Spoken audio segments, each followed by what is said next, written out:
നമസ്കാരം. News independent speed news 20ലേക്ക് സ്വാഗതം. വാർത്തകൾ വായിക്കുന്നത് ജനനി. ഇപ്പോഴത്തെ പ്രധാന വാർത്തകൾ.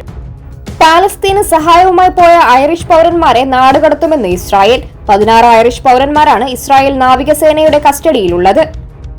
ഡബ്ലിൻ വിമാനത്താവളത്തിൽ 25 ടേക്ക് ഓഫ് ലാൻഡിംഗ് സ്ലോട്ടുകൾ കൂട്ടിച്ചേർക്കും. അടുത്ത സമ്മറിൽ പുതിയ മാറ്റം പ്രാബല്യത്തിൽ വരുത്താനാണ് തീരുമാനം.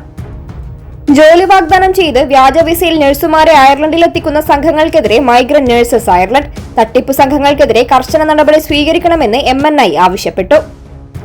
അയർലൻഡിൽ മലയാളി ഹൃദയാഘാതത്തെ തുടർന്ന് അന്തരിച്ചു. ബെയിലിബ്രോയിലെ ജോൺസൺ ജോയ് വടക്കേ കരുമാങ്കലാണ് മരിച്ചത്. കൌണ്ടി ടൈറോണിൽ വാഹന പരിശോധനയ്ക്കിടെ പോലീസുകാർക്ക് നേരെ കാറോടിച്ചു കയറ്റി. സംഭവത്തിൽ 2 പോലീസുകാർക്ക് പരിക്കേറ്റു.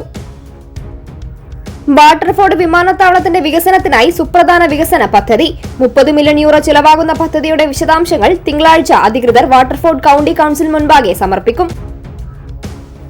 അയർലൻഡിലെ ഈ വർഷത്തെ ഏറ്റവും നനവും തണുപ്പുമുള്ള മാസമായി മാറി സെപ്റ്റംബർ. മുൻ വർഷങ്ങളുമായി താരതമ്യം ചെയ്യുമ്പോൾ ഈ വർഷം സെപ്റ്റംബറിൽ തണുപ്പ് ശരാശരിക്ക് മുകളിലായിരുന്നു. അയർലൻഡ് മുൻ പ്രധാനമന്ത്രിയും ഇന്ത്യൻ വംശജനുമായ ലിയോ വരദ്കറിന് നേരെ ഭീഷണി. ഡബ്ലിൻ നഗരത്തിൽ വെച്ച് 2 അംഗ സംഘമാണ് അദ്ദേഹത്തിന് നേരെ ഭീഷണി മുഴക്കിയത്. പ്രമുഖ ചൈനീസ് ഭക്ഷ്യോത്പന്നം തിരിച്ചുവിളിച്ച് അയർലൻഡ് ഫുഡ് സേഫ്റ്റി അതോറിറ്റി.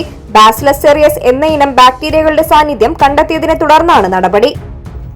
ദീർഘകാലമായി ഡബ്ലിനിലെ ജനങ്ങൾ കാത്തിരിക്കുന്ന മെട്രോലിങ്ക് പദ്ധതി യാഥാർത്ഥ്യമാകുന്നു. പദ്ധതിക്ക് ആസൂത്രണ കമ്മീഷൻ അനുമതി നൽകി. പ്രധാനമന്ത്രി Narendra Modi യുക്തിബോധവും വിവേകവുമുള്ള നേതാവാണെന്ന് Russian president Vladimir Putin. ഡിസംബറിലെ India സന്ദർശനത്തെക്കുറിച്ചുള്ള സൂചന നൽകിയതിന് പിന്നാലെയായിരുന്നു അദ്ദേഹത്തിന്റെ പരാമർശം. ജർമ്മനിയുടെ ആകാശത്ത് കൂട്ടത്തോടെ അജ്ഞാത ഡ്രോണുകൾ എത്തി. ഇതേ തുടർന്ന് മ്യൂണിക് വിമാനത്താവളം 7 മണിക്കൂർ നേരം അടച്ചിട്ടു. ഭീകരതയെ പിന്തുണയ്ക്കുന്ന നടപടി പാകിസ്ഥാൻ അവസാനിപ്പിക്കണമെന്ന് കരസേനാ മേധാവി ജനറൽ ഉപേന്ദ്ര ദ്വിവേദി. അല്ലെങ്കിൽ ഓപ്പറേഷൻ സിന്ദൂറിന്റെ 2ാം പതിപ്പ് ഉണ്ടാകുമെന്നും അദ്ദേഹം മുന്നറിയിപ്പ് നൽകി. കരൂർ ദുരന്തത്തിൽ CBI അന്വേഷണം ആവശ്യപ്പെട്ടുള്ള ഹർജി തള്ളി മദ്രാസ് ഹൈക്കോടതി. ദേശീയ മക്കൾ ശക്തി പാർട്ടി സമർപ്പിച്ച പൊതുതാൽപര്യ ഹർജിയിലാണ് നടപടി. പാലക്കാട് ജില്ലാ ആശുപത്രിയിൽ ചികിത്സാ പിഴവെന്ന് ആരോപണം. ഇതേ തുടർന്ന് 9 വയസ്സുകാരിയുടെ കൈ മുറിച്ചു മാറ്റേണ്ടതായി വന്നു. പല്ലശന സ്വദേശിനി വിനോദിനിക്കാണ് വലതുകൈ നഷ്ടമായത്. 2019 ചെന്നൈയിലെ കമ്പനിയിലെത്തിച്ചത് ശുദ്ധമായ ചെമ്പുപാളിയായിരുന്നുവെന്ന് smart creations.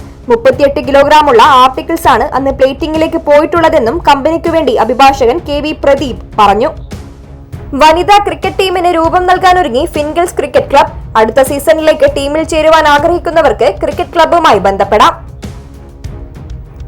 Prime volleyball league 4ാം സീസണിൽ കാലിക്കറ്റ് ഹീറോസിനെ തകർത്ത് ഹൈദരാബാദ് ബ്ലാക്ക് ഹോക്സ്. ഹൈദരാബാദിലെ ഗച്ചി ബൌളി ഇൻഡോർ സ്റ്റേഡിയത്തിൽ നടന്ന കളിയിൽ നേരിട്ടുള്ള സെറ്റുകൾക്കാണ് കാലിക്കറ്റിനെ പരാജയപ്പെടുത്തിയത്. ആമി ചുഴലിക്കാറ്റിന്റെ പശ്ചാത്തലത്തിൽ അയർലൻഡിൽ അതിശക്തമായ കാറ്റിന് സാധ്യത. കൌണ്ടികളിൽ ഓറഞ്ച് യെല്ലോ വാർണിംഗുകൾ പുറപ്പെടുവിച്ചു. വടക്ക് കിഴക്കൻ അറബിക്കടലിൽ ഈ വർഷത്തെ ആദ്യ ചുഴലിക്കാറ്റായ ശക്തി രൂപപ്പെട്ടു. വെള്ളിയാഴ്ച വൈകിട്ടോടെയാണ് അതിതീവ്ര ന്യൂനമർദ്ദം ചുഴലിക്കാറ്റായി ശക്തി പ്രാപിച്ചത്. കൂടുതൽ വാർത്തകൾക്കും വീഡിയോകൾക്കുമായി newsindependence.com എന്ന വെബ്സൈറ്റും ന്യൂസ് ഇൻഡിപെൻഡൻസ് ഫേസ്ബുക്ക്, ഇൻസ്റ്റഗ്രാം പേജുകളും വാട്സ്ആപ്പ്, യൂട്യൂബ് ചാനലുകളും സന്ദർശിക്കുക. ലൈക്ക്, കമന്റ്, ഷെയർ, സബ്സ്ക്രൈബ് എന്നിവ ചെയ്യുന്ന കാര്യം പരിഗണിക്കുക. നമസ്കാരം.